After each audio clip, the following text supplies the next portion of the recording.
With the mentor tournaments made by Hobo Turtles and myself ongoing, they're now starting into the second week. I have experienced a lot of conversations with students and their respective coaches or mentors, and that got me thinking more broadly about the topic of coaching. What does it mean to coach? What are the advantages and disadvantages that you have in coaching? What are some good approaches for coaches to take so that they can properly mentor the people that are underneath their wing?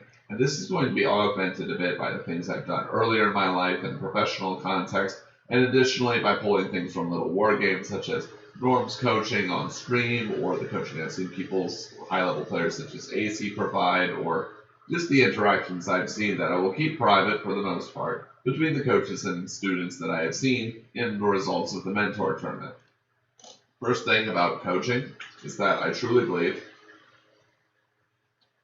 at least one of the two individuals must approach the other. Either the coach has to approach the student, or the student has to approach the coach. There's a very old, almost cliche phrase now that I'm sure everyone knows that says, the student finds the master. There's not much more to it than that. You will know the path when you seek the way, is another way of phrasing it. The idea is that the person who is on a journey will realize what steps ahead of them they cannot see, and they will seek out a coach.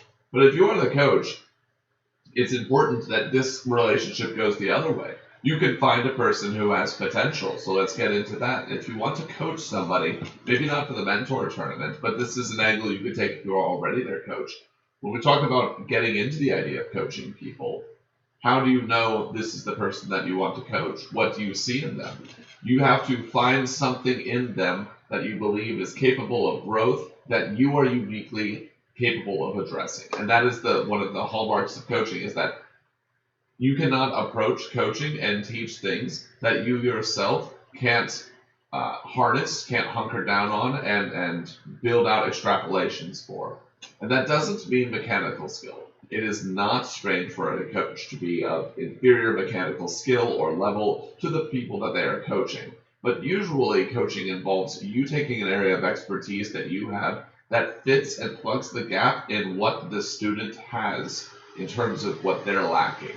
So for instance, when we talk about tennis, I believe it was Andy Murray whose coach famously told him, look, just count to 10 when you get up to the baseline. Now, Andy Murray at the time said, no, I'm not going to do that. Why would I do that? I need to focus on all these other things. Why that? And you can see that what the coaches were trying to provide there is mental fixing, a mental reset for someone who is in the Big Four, someone who is really touted as, unfortunately, fourth in a list of four possibly of the greatest players of their era, possibly of all time. When you're approaching coaching in a little war game sense, it makes sense to tailor what your coaching is that you're offering to the individual that is receiving it. So if you're a person who pride themselves on your theory crafting and your approach to a game plan, you may find an individual, and I recognize them as someone that would be the beneficiary of your coaching, that would get a lot out of your coaching, would be receptive to your coaching. If there's someone who has strong mechanics but doesn't seem to know what their play is throughout the game, they can execute, but they don't have an overall strategy or an overall vision. Or if you are a person who is mechanically focused and you focus down on just the raw basics of the game, you're well suited to help coach someone who is very new to the game and is willing to put in time and effort, and you can see that they're passionate and they want to improve, but they don't know where to begin. Where do I learn about hotkeys and control groups and these camera setups, and how do I make sure that I get these things done, and what are the builds that stop me from dying immediately or losing immediately? So you have to, as a coach, identify, let's say you're in the mentor tournament, you have to identify what you're capable of that your students would uniquely benefit from. Here's another aspect of coaching, is that when you are talking about the role of coaching, it's very useful to take some of, not all, of the implications of the Milgram experiment into mind, which is as follows. If an individual believes that you are in a position of authority over them, they are more likely to listen to what you do and ignore their own personal judgment in favor of following what you do. So when you are the coach or the mentor, you must take that seriously. People who are approaching you and they have given you the label of mentor, the label of coach, they have hired you to the position, you are placed in a position of authority over them, however this may manifest. you're the person who is already elevated in their mind state, one stage above where they are, either by position or by your own authority or by your own competence or by what was set up for the purpose of the tournament structure in the case of the mentor tournament. That is something that you must use to your advantage, and you must keep that advantage. Now, what I mean is, you don't want the student to feel that they are always inferior, or that you know something that, that you're eons above them in all ways. That might work for something like the mentor tournament, where there are newer players playing. But if you want to be a coach, again, you won't be better than your student in all areas. It's about recognizing what you can do that they are hopelessly unable to do, or require vision and guidance in order to accomplish. So when you have that position of authority, however it was obtained, over that person, you must not throw it away, and you certainly must not give it away easily. And this is what I mean. When you have that authority, the person underneath of you will listen, or is more likely to listen, which is just something psychological that happens. As this is one of the follow-ons of the Milgram experiment. It looks like people want to listen. They have a tendency to follow command, follow orders, obey, listen, take something on board, particularly if they have ascribed to you this position of power or authority or relevant status above them. When we're talking about this, and you've got to use that for good, you have to demonstrate that what you can do is of value. But this initial aspect of them putting you above them, at least in some areas of competency, you're a coach. You're also learning. Not everything you suggest is going to be right the first time or the second time, or maybe what you want the student to do is correct, but you're not getting through to them appropriately, or what you have taught them is successful, and now you want to move on to something that they still need, that perhaps you need to grow in order to access and to teach. This little bit of authority will help cover the gap between them, because if they see you as an equal, overwhelmingly it goes from conversational to combative. And when people go from conversational, when the people enter a conversational tone with you, if you are placed in that position, they eventually become to the point where we are equals. We communicate as equals. Therefore, I can challenge some of your ideas as an equal. And that is actually detrimental to your ability to coach and to teach them and to show that you know what they don't. You can allow them to come up to that level by being conversational and having a back and forth transmission between people. But you can also devalue your own relative position. If you're the individual who is placed in charge, you can devalue your own knowledge and your own experience in the eyes of the person you're teaching by seeking outside advice in front of the student or the people that you're teaching. By saying, I do this because this person suggested it. No, this is something that I learned in my professional life, in the military. Let's say that the student is person A, and you are person B, you are the mentor. There is a person C that is a much more skilled player than you, maybe a much more skilled coach than you, maybe they have more experiences and accomplishments than you do. If person A, the student, is told by you, do this because this is what I believe you should do, it would help you improve. That's all you have to say. If you say, do this because person C, who is better than me, advises that we do that, so we're going to do the same.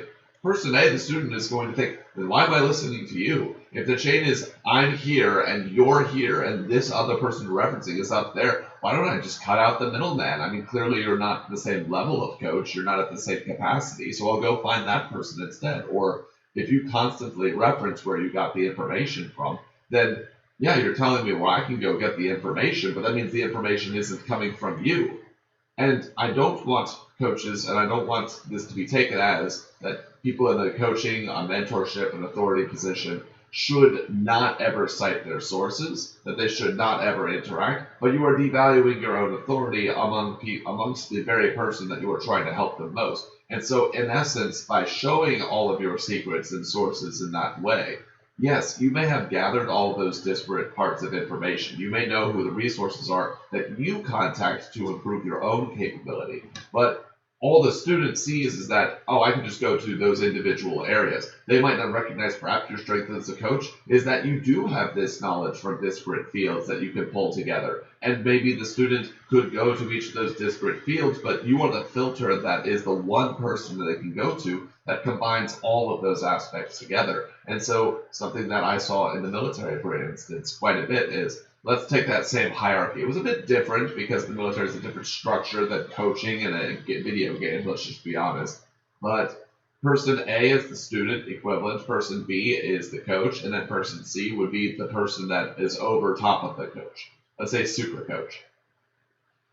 If person C is in the room, the super coach, and person B, the coach, says something to the student will, if person B says, do this, the student will do it. If person B says, I do this, what do you think, super coach? The super coach in this military hierarchy, they have different names, different ranks, would simply say, I agree with what person B, with what the coach said. Notice the emphasis there. It's not, I agree, no, I think that we should do A, or I independently believe that X should be done. What they are saying is, I believe and I agree with what the coach said, which firmly reinvests the authority back in the person, in the minds of the student, or in this case in the military, the junior individual. That the person placed above them is a person of competence and authority whose word should be respected, not because of the authority of the person 2 tiers up the rung of the ladder of the military chain of command, but simply because the person who is in charge of you is in charge. That is their authority, is that they are placed over. Therefore, they are in that positional authority, that position of leadership. Same thing for coaching. If someone approaches you about coaching, you can help other coaches by just saying, I agree with what this person said. Unless your opinion is explicitly asked for, explicitly in difference, if it is in the context that the student is there, just agree with what the coach said in summary or in general, but emphasize the importance of what that individual said. And then if you have a question about how, let's say you're a coach, you see another coach is treating their student a bit differently or a bit ineffectively, don't correct them in front of the student. Grab them behind closed doors, go into a Discord or a voice chat call or something of that nature and say, hey, what about doing this instead? And this is one way that coaches can reassure the authority of each other and make sure that the players don't feel like there's nothing to gain from there. Let's get into another aspect of coaching, which is, yes, for a time, you may be able to provide replays, or in a little wargame context, you may be able to provide higher level replays. You may be able to play against opponents that your student is unable to play against, and to show them this is what you can do, etc. It is very important that when you are emphasizing this, you are emphasizing what your relative strengths are, that I believe you find very, very select occasions for it to be demonstrated. Rather than emphasize your own skill, because as more and more people play, and as the student is putting hours into gameplay, the coach should not be putting more hours, in my opinion, into gameplay. You are there to offer something that the player cannot. If you are at a ridiculously high skill level, then you can offer the insights of that very high skill level. But if that is not what you have, it's not your strength, then again, reconsider what strengths you have specifically. Let's go into a personal example. If I were to be a mentor, I would not emphasize that I could beat these people that my student is playing against. Amongst the people who have been playing as long as I have, I am either the worst or one of the worst people. There are certainly many, many players who have been playing for far less time than I have, who are better on a playing level. However, I have successfully coached individuals, not going to give their names, but who they are would surprise you, on how to approach a game plan. What do you do with the information that you see in the game? I've watched a lot of replays of very high-level players. I can give insight into what that kind of movement action is. But I don't say, do this because insert high-level player does it. I say of my own authority, okay, you see this, you need to do this. There's no need for the interstitial, there's no need for the abstraction of that other person in there.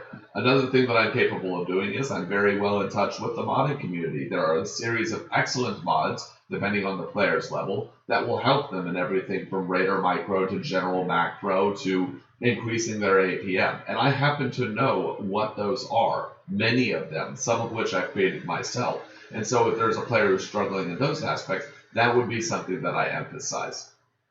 And that is to show that I am not a very high level player, but there is information that I have coalesced into my being that I could use to coach other people. So do the same kind of process. Think about what you're capable of doing. And in the context of Little War Game, you're not able to figure out anything that you're uniquely good at in terms of coaching. Just talk to other people, see what you come up with as insights that they think are insightful or they think are different.